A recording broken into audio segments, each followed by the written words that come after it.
హక్కులను వదులుకొనుట.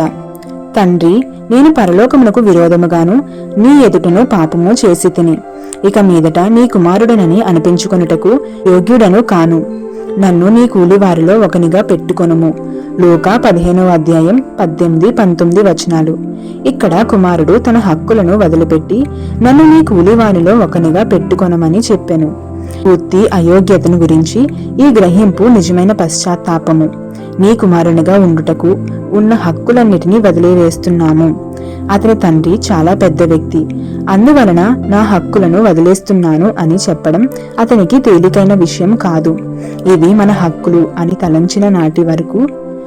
తలంచిన వాటి కొరకు మనము ఏ విధంగా పోరాడుతాము?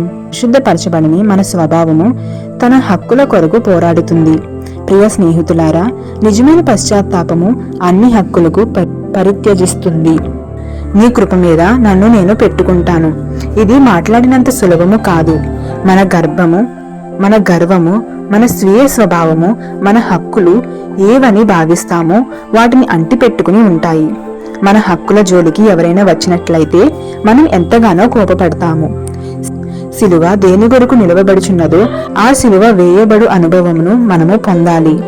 నా హక్కులు కాలరాయబడినవి, నా హక్కులు దోచుకొనబడినవి అను భావమే మన కష్టములన్నిటికీ మూలము. కనుక భర్తలు తమ భార్యల మీద కోపపడతారు, భార్యలు తమ భర్తల మీద కోపపడతారు. మానవ సంబంధాలు ఈ విధముగా సాధించబడుతున్నాయి. అక్కడ విరిగిన స్థితి గాని, సిలువ వేయబడుట గాని లేదు. అప్పుడు కుమారుడు తండ్రితో, నేను పరలోకమునకు విరోధముగాను నీ ఎదుటను పాపమును చేసి తిని ఇక మీదట నీ కుమారుడనని అనిపించుకున్నటకు యోగ్యుడను కాను.